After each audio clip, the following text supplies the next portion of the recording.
Hello everyone.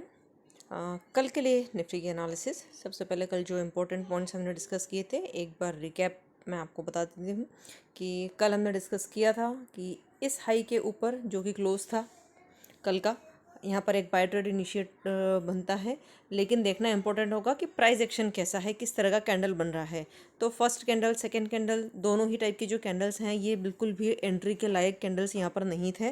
तो अगर entry किया भी है तो भी स्टॉप लॉस हिट नहीं हुआ है, बट बाय द वे पूरा दिन कंसोलिडेशन में मार्केट ने बिताया है। इंपॉर्टेंट पॉइंट ये है कि 200 डे मूविंग एवरेज के ऊपर ही क्लोज किया है। ओके, तो ये जो इनिशियल स्टॉप लॉस था इस पर्टिकुलर कैंडल का, ये जो स्विंग लो है, तो इस पोजिशनल ट्रेड में ये एंट्री और ये स्टॉप लॉस। ओके, तो अब ये तो बात हुई कल की, और आज का दिन पूरा कंसोलिडेशन में चला गया है। अब कल के लिए क्या है, जैसे कल के लिए मैं पर्टिकुलरली प्लान करूंगी कि इस हाई के ऊपर अगर मार्केट चलता है एक अच्छे कैंडल के साथ, इस हाई को अगर मार्केट ब्रीच करता है, I will initiate for buy again. मैं कोई से भी रजिस्टर्ड एनालिस्ट नहीं हूँ, ये मेरा अपना ट्रेड प्लान है।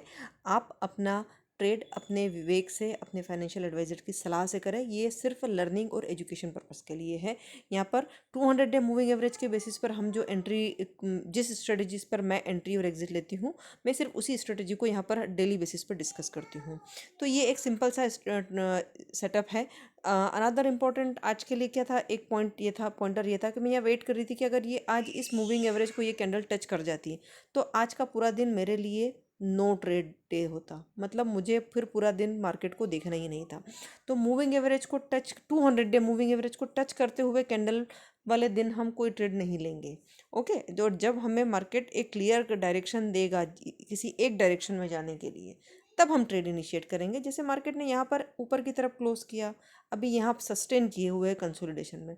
अब अगर ये इसका हाई ब्रेक करता है तो ये एक अच्छा बाइंग सिग्नल है, अच्छा बाइंग सिग्नल जिसको हम कहेंगे। ओके, लेकिन मुझे ऐसा लग रहा है थोड़ा हायर टाइम फ्रेम पर आरएसआई के कंफर्मेशन को देखते हुए कि मार्केट का रुख नीचे की तरफ हो सकता है। ओके, मैं गलत भी हो सकती हूँ। तो ये मार्केट है, मार्केट हमें कभी भी सरप्राइज कर सकता है। Anyways, so this is it from my side. I hope ये सिंपल सी एनालिसिस आपको अच्छी लगी होगी, और इस एनालिसिस को, इस स्ट्रेटजी पर बेस्ड एनालिसिस को हर दिन सीखने के लिए चैनल को सब्सक्राइब करना नहीं भूलिएगा। Till then, trade well, trade wise. Have a profitable trading session tomorrow. Thank you so much.